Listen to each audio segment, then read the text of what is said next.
नमस्कार दोस्तों। आज हम बात करते हैं महात्मा गांधी के ऊपर। महात्मा गांधी का भारतीय राष्ट्रीय आंदोलन में क्या योगदान रहा, अफ्रीका में उनका क्या योगदान रहा, उन्होंने कौन-कौन से संगठन की स्थापना की, कौन-कौन से आश्रम बनाए थे, साथ में उन्होंने कौन-कौन सी बुक लिखी और वो हम देखेंगे कि मोहनदास का महात्मा गांधी तक बनने का सफ़र कैसे पूर्ण हुआ। इसको बहुत ही शॉर्ट वे में समझने का प्रयास करेंगे। आपको पता है कि 1869 में पोरबंदर में, गुजरात में महात्मा गांधी का जन्म होता है। जन्म किसमें? इनका नाम मोहनलाल होता है, मोहनदास। इनके पिता करमचंद गांधी जो राजकोट, तत्कालीन राजकोट रियासत थी, उसमें दीवान होते, मतलब फाइनेंस मिनिस्टर। ये अच्छे खासे रईस परिवार से आते हैं, इसलिए इनकी जो प्रारंभिक शिक्षा दीक्षा होती है वो ब्रिटेन में होती है और ये वकालत की पढ़ाई करते हैं। पढ़ाई लिखाई में वो ज़्यादा मजबूत थे नहीं, कमज़ोर थे, फिर भी इन्होंने किसी तरह से घसीट कर पास किया। आगे चल करके वर्ष 1893 इनके जीवन का बहुत ही निर्णायक मोड़ सिद्ध हुआ, जब शेख अब्दुल्ला का पत्र इन्हें मिला और ये शेख अब्दुल्ला का मुकदमा लड़ने के लिए वर्ष 1893 में दक्षिण अफ्रीका की ओर जाते हैं और वहीं पास सबसे पहले महात्मा गांधी के साथ मारिसबर्ग कांड घटा, जिसमें इनको जो फर्स्ट कोच होता है उससे उतार करके फेंक दिया गया और इनको सलाह दी गई कि आप अंतिम कोच में यात्रा कर सकते हैं। महात्मा गांधी के जीवन का ये पहला अनुभव था, क्योंकि महात्मा गांधी इससे पहले भी ब्रिटेन के राज्य में रह चुके थे, जो कि दक्षिण अफ्रीका में भी ब्रिटिशों का ही राज्य था। महात्मा गांधी को देखकर ये बड़ा आश्चर्य हुआ कि एक ही शासक और दो अलग-अलग क्षेत्रों में उसका दो अलग-अलग शासन चल रहा है। उसके बाद महात्मा गांधी शेख अब्दुल्ला का मुकदमा लड़ने के लिए जाते हैं और महात्मा गांधी के जीवन का ये पहला सफल मुकदमा होता है, क्योंकि इसके पहले महात्मा गांधी की वकालत कुछ खास चली नहीं थी और वो वर्ष 1893 के लास्ट में शेख अब्दुल्ला और उनकी विपक्षी पार्टी के बीच में आपसी सुलह करवाते हैं और इस तरह से वो अपना पहला मुकदमा जीत जाते हैं। जब 1894 में जब महात्मा गांधी के जीतने की खुशी में एक पार्टी चल रही होती है, उस समय पे जो ब्रिटेन था उसने एक कानून पास किया था। इस कानून के द्वारा ये प्रावधान किया गया था कि जो वहाँ के गैर निवासी हैं उनसे मताधिकार छीनने की बात की गई थी। इस कानून का विरोध करने के लिए महात्मा गांधी कुछ दिन और दक्षिण अफ्रीका रुकते हैं और 1894 में वो नटाल इंडिया कांग्रेस की स्थापना करते हैं। नटाल इंडिया कांग्रेस की स्थापना करने के बाद 1894 में ही एक बाला सुंदरम नामक मजदूर महात्मा गांधी से आके मिलते हैं और वो गिरमिटिया मजदूर होते हैं। गिरमिटिया जो कि कॉन्ट्रैक्ट पे इंडिया से दक्षिण अफ्रीका जाते थे मजदूरी करने के लिए। महात्मा गांधी को वो गिरमिटिया मजदूरों की जो हालत होती है उससे अवगत कराते हैं और महात्मा गांधी इसके लिए आगे काम करने की सोचते हैं। इसी क्रम में वर्ष 1896 के आसपास महात्मा गांधी इंडिया आते हैं और इंडिया में ग्रीन पैम्पलेट नाम से एक पत्र निकालते हैं और उसमें जो दक्षिण अफ्रीका में गिरमिटिया मजदूर होते हैं उनकी हालत से भारतवासियों और जो ब्रिटेन के अधिकारी थे उनको परिचित करवाते हैं। आगे चल के 1897 में महात्मा गांधी दक्षिण अफ्रीका वापस जाते हैं और उसी समय पे अंतर्राष्ट्रीय राजनीति में एक नया मोड़ आता है और बोअर युद्ध छिड़ जाता है 1899 से 1901 के बीच में। महात्मा गांधी ने बोअर युद्ध में अंग्रेजों का साथ दिया। महात्मा गांधी का जो सिद्धांत था वो यह था कि अगर हम ब्रिटेन से रियायतों की मांग करते हैं, अगर हम ब्रिटेन से अधिकार की मांग करते हैं, सुविधाओं की मांग करते हैं, तो ब्रिटेन के प्रति हमारा भी कुछ कर्तव्य होता है। संकट के समय पे हमें उससे सहयोग करना चाहिए, तभी हम उससे मांग करने के अधिकारी बनते हैं। महात्मा गांधी ने इस सिद्धांत के आधार पर ब्रिटेन का सहयोग किया और एक एम्बुलेंस कोर का गठन किया। इसके माध्यम से जो ब्रिटिश के सैनिक थे दक्षिण अफ्रीका में, जब वो घायल हो जाते थे उनको स्ट्रेचर के माध्यम से लाया जाता और उनका प्राथमिक उपचार किया जाता था। महात्मा गांधी के इस सेवा शुश्रूषा से प्रसन्न होकर के अंग्रेज सरकार ने उनको जुलू पदक से भी सम्मानित किया था। इसके बाद जब बोअर युद्ध हो रहा था तो उस टाइम पे कुछ मजदूरों को प्रतिस्थापित किया गया था उनके मूल ज़मीन से। बोअर युद्ध समाप्त होने के बाद 1903 के आसपास ये प्रस्ताव रखा गया कि आप जिन मजदूरों को प्रस्थापित किया गया था उन्हें आप फिर से उनके आवास में बसाइए, लेकिन अंग्रेजों ने इस पर खास ध्यान नहीं दिया। तो महात्मा गांधी ने एक पत्र इसको चैम्बरलेन को भी सौंपा, लेकिन तत्कालीन ब्रिटेन के पीएम चैम्बरलेन ने इस पर कुछ खास ध्यान नहीं दिया था। उसके बाद महात्मा गांधी ने इस समस्या से निपटने के लिए ट्रांसवाल एशियाटिक सोसाइटी का गठन करते हैं 1903 में और 1903 में ही महात्मा गांधी ने वहीं से इंडियन ओपिनियन समाचार पत्र निकाला। इसके माध्यम से वो ब्रिटेन के निवासियों को, भारतवासियों को दक्षिण अफ्रीका की स्थिति से अवगत कराने लगे। अपने अस्थायी निवास के लिए उन्होंने वर्ष 1904 में फिनिक्स आश्रम की स्थापना की, याद रखिएगा। और 1906 में जो ब्रिटेन था उसने एशियाटिक रजिस्ट्रेशन एक्ट पारित किया, जिसके माध्यम से ये होता था कि जो गैर अफ्रीकी लोग थे या फिर जो गिरमिटिया मजदूर थे उनको अपने साथ अपने पहचान पत्र को लेकर चलना पड़ता था, जो कि एक तरह से एक बहुत ही अपमानजनक प्रावधान था। महात्मा गांधी ने एशियाटिक रजिस्ट्रेशन एक्ट का विरोध किया और इसी विरोध के चलते उन्होंने दक्षिण अफ्रीका में अपने जीवन का पहला सत्याग्रह भी किया था। समय आगे बढ़ता है और वर्ष आता है 1909 के आसपास का। 1909 में जो ब्रिटेन की सरकार होती है वो महात्मा गांधी को ब्रिटेन बुलाते हैं। महात्मा गांधी दक्षिण अफ्रीका से ब्रिटेन की जब यात्रा कर रहे होते हैं, उस दौरान उन्होंने हिंद स्वराज नाम से बुक लिखी 1909 में। और वर्ष जब वो वापस दक्षिण अफ्रीका लौट कर आते हैं तो वर्ष 1910 के आसपास उन्होंने टॉलस्टॉय आश्रम की भी स्थापना की थी, याद रखिएगा। और टॉलस्टॉय आश्रम की स्थापना करने के बाद महात्मा गांधी का लगभग अफ्रीका में जो काम धाम था वो समाप्त हो चुका था। और वर्ष 1913 में ब्रिटेन ने फिर एक तानाशाही कानून पास किया जिसको विवाह पंजीकरण अधिनियम बोलते हैं, जिसके माध्यम से जो विवाह ईसाई पद्धति से नहीं हुए थे उनको गैर कानूनी घोषित कर दिया गया था। इसका भी महात्मा गांधी ने विरोध किया और इसका विरोध करने के बाद उसी समय पे आपको पता है कि वर्ष 1914 में ही प्रथम विश्व युद्ध प्रारंभ हो चुका था और उसके महात्मा गांधी ने प्रथम विश्व युद्ध में भी अपने पूर्वज सिद्धांत की तरह ही अंग्रेजों का सहयोग किया। महात्मा गांधी के ऊपर ये आरोप लगता है कि महात्मा गांधी ने अंग्रेजों का सहयोग क्यों किया था, क्योंकि महात्मा गांधी का सिद्धांत ये था कि अगर हम ब्रिटेन से अधिकारों की मांग कर रहे हैं तो उनके प्रति हमारा कुछ कर्तव्य भी तो है। क्योंकि उस टाइम पे आपको पता है कि इंडिया में स्वराज की स्थापना, स्वराष्ट्र की स्थापना, स्वशासन की स्थापना, ऐसे सिद्धांत नहीं आए थे। वर्ष 1915 में महात्मा गांधी इंडिया वापस आते हैं। अब दक्षिण अफ्रीका में महात्मा गांधी का काम धाम समाप्त हो चुका है, वो इंडिया में काम करेंगे। और जब महात्मा गांधी इंडिया वापस आ रहे हैं उस टाइम पे महात्मा गांधी मोहनदास से महात्मा गांधी बन चुके हैं। और महात्मा गांधी को महात्मा का टाइटल गुरुवर रविंद्रनाथ टैगोर ने दिया था, याद रखिएगा। राष्ट्रपिता सुभाष चंद्र बोस ने बोला था। 1915 में जब महात्मा गांधी आते हैं तो यहाँ भी उन्होंने अंग्रेजों का सपोर्ट किया और अंग्रेजों का युद्ध में सहभागी करने के लिए उन्होंने लगातार युवाओं को अंग्रेजों की सेना में भर्ती होने का सुझाव दिया। इसी कारण उनको महात्मा गांधी को अंग्रेजों का सर्वेंट भी बोला जाता है, याद रखिएगा।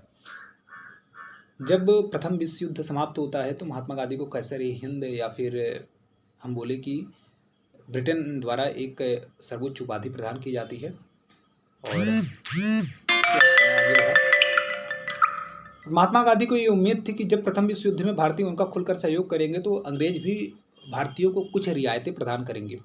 लेकिन जब प्रथम विश्व युद्ध समाप्त होता है तो अंग्रेजों का रवैया वही रहता है। आपको पता है कि जलियांवाला बाग हत्याकांड, इन सब के बाद महात्मा गांधी का अंग्रेजों की पद्धति से भरोसा उठने लगता है। अभी तक जो महात्मा गांधी राज समर्थक बने हुए थे उसके पीछे कारण था, क्योंकि वो ब्रिटेन में पढ़ लिख के आए थे तो वहाँ उन्होंने जो ब्रिटिश कानून था उसमें जो सिद्धांत थे, समानता का सिद्धांत, स्वतंत्रता का सिद्धांत है ना, बंधुत्व का सिद्धांत, ऐसे अनेक सिद्धांत उन्होंने देख रखे थे। तो उनको अंग्रेज सरकार के प्रति कहीं ना कहीं सहानुभूति थी।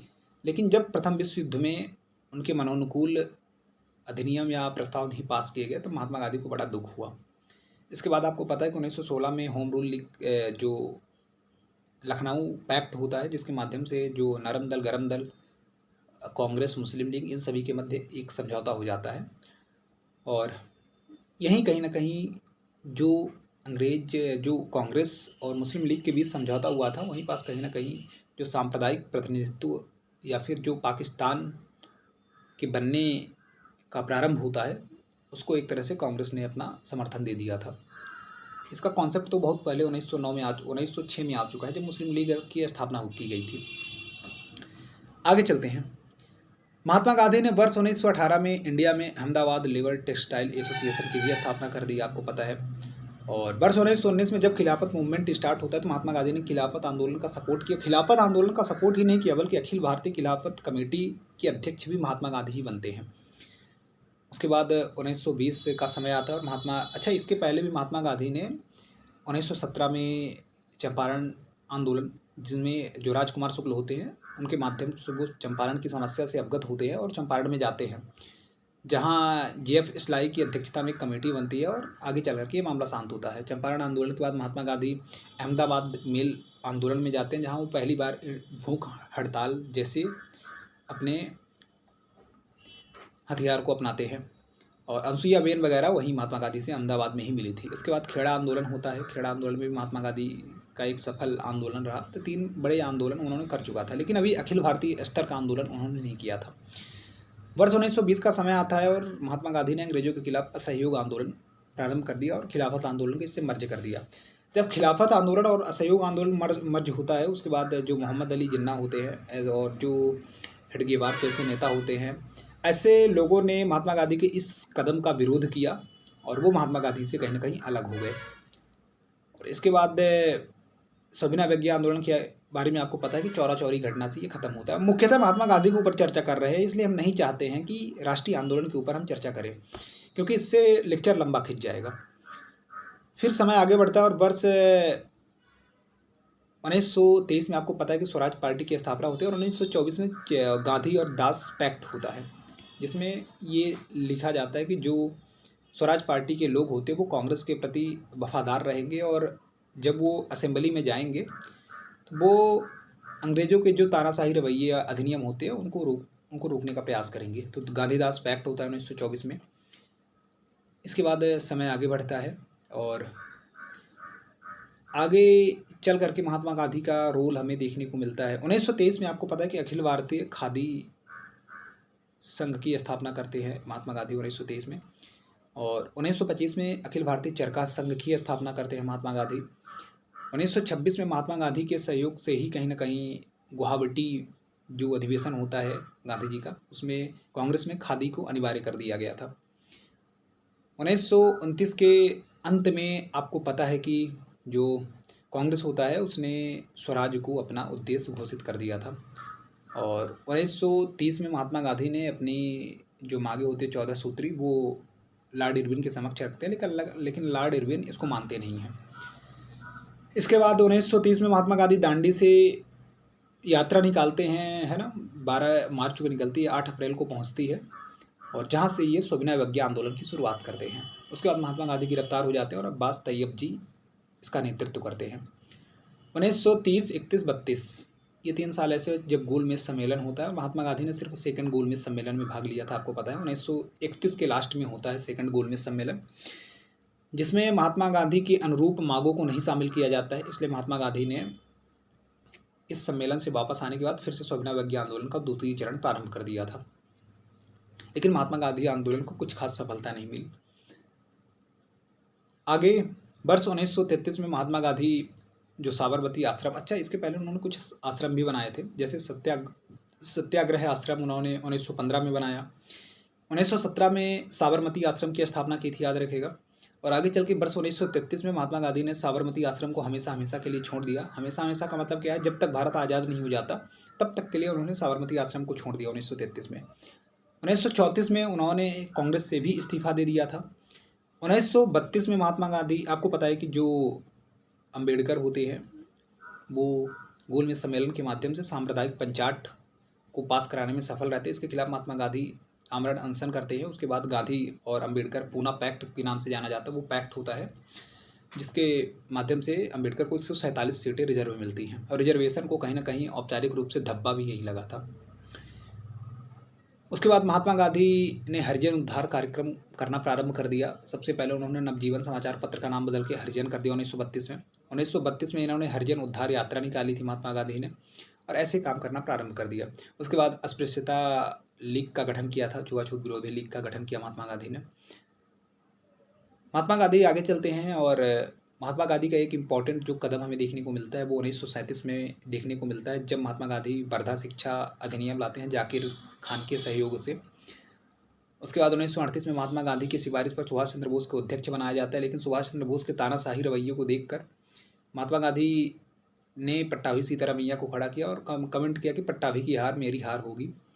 और इसके बाद 1939 का त्रिपुरी संकट होता है, आपको पता ही है, जिसमें पट्टाभी सीतारामैया हार जाते हैं। 1939 में 3 कदम हुए थे। एक तो सेकंड वर्ल्ड वॉर की स्टार्ट हुआ, दूसरी बार सुभाष चंद्र बोस भारत छोड़कर गए थे, तीसरी बात ये रही कि कांग्रेस ने जो 1937 का चुनाव हुआ था जिसमें 6 प्रांतों में उनकी बहुमत मिला था और 8 प्रांतों में उन्होंने सरकार बनाई थी। तो कांग्रेस ने यहाँ से इस्तीफा दे दिया और मुस्लिम लीग और अम्बेडकर दोनों ने मुक्ति दिवस और धन्यवाद प्रस्ताव पास किया। इसके बाद आगे चल के 1940 में महात्मा गांधी 1940 में मुख्यतः अगस्त प्रस्ताव अंग्रेज लेकर आते हैं और महात्मा गांधी ये अगस्त प्रस्ताव भी कांग्रेस को संतुष्ट नहीं कर पाते। इस अगस्त प्रस्ताव को ला करके अंग्रेज ये चाहते थे कि भारतीय द्वितीय विश्व युद्ध में अंग्रेजों का सपोर्ट करें, लेकिन महात्मा गांधी ने अंग्रेजों को ये दिखाने के लिए कि ये प्रस्ताव हमारे लिए नहीं है, इसके लिए उन्होंने व्यक्तिगत सत्याग्रह दिया, फिर दिल्ली चलो आंदोलन प्रारंभ कर दिया 1940 में। विनोबा भावे पहले सत्याग्रही होते हैं, जवाहरलाल नेहरू दूसरे और ब्रह्मादत्त तीसरे सत्याग्रही होते हैं। समय आगे बढ़ा और वर्ष 1942 में आपको पता है कि क्रिप्स मिशन आता है। महात्मा गांधी क्रिप्स मिशन से भी कांग्रेस असंतुष्ट रही और इसके खिलाफ उन्होंने 9 अगस्त 1942 को 8 अगस्त की रात को भारत छोड़ो आंदोलन उन्होंने स्टार्ट कर दिया, जिसके खिलाफ अंग्रेजों ने ऑपरेशन जीरो हॉवर स्टार्ट किया और सभी को गिरफ्तार कर लिया। इसके बाद ये आंदोलन जो रहा, इसमें हिंसा अहिंसा सभी का रूप शामिल हो गया। कुछ नेता राम मनोहर लोहिया, उषा मेहता, सुचिता कृपलानी, अरुणा आसफ अली, जयप्रकाश नारायण जैसे नेताओं ने मिलकर के भूमिगत होकर के इस आंदोलन का संचालन किया और गुप्त रेडियो का गठन करते हैं। इसके बाद वर्ष 1944 में राजगोपालाचारी फार्मूला आता है। राजगोपालाचारी फार्मूला के माध्यम से जो पाकिस्तान प्रस्ताव होता है उसको औपचारिक रूप से सहमति दे दी जाती है, जिससे कांग्रेस बहुत नाराज होती है और राजगोपालाचारी को कांग्रेस से इस्तीफा देना पड़ता है। 1944 में ही गांधी जिन्ना पैक्ट होता है, लेकिन ये पैक्ट भी कुछ जिन्ना को बनाने में कारगर सिद्ध नहीं हुआ। इसके बाद समय आगे बढ़ता है, आपको पता है कि बहुत सारी घटनाएं होती है, लेकिन महात्मा गांधी का इन सभी में कोई प्रत्यक्ष योगदान नहीं होता। महात्मा गांधी का प्रत्यक्ष योगदान जो 16 अगस्त 1946 को मुस्लिम लीग ने प्रत्यक्ष कार्यवाही दिवस मनाया था, उसके बाद उन्होंने नोआखली के दंगों को रोकने के लिए जो प्रयास किया था वहाँ देखने को मिलता है। महात्मा गांधी के बारे में इतना इनफ तो नहीं है, फिर भी एक मोटा मोटा जो हमारे परीक्षा में आ सकता है, उसके पॉइंट ऑफ व्यू से ये फैक्ट बहुत ज़बरदस्त है। और बाकी अगर हमें समय मिला तो हम आगे कभी भारतीय राष्ट्रीय आंदोलन के बारे में डिटेल से डिस्कस करेंगे। चलिए धन्यवाद, मिलते हैं अगले वीडियो में।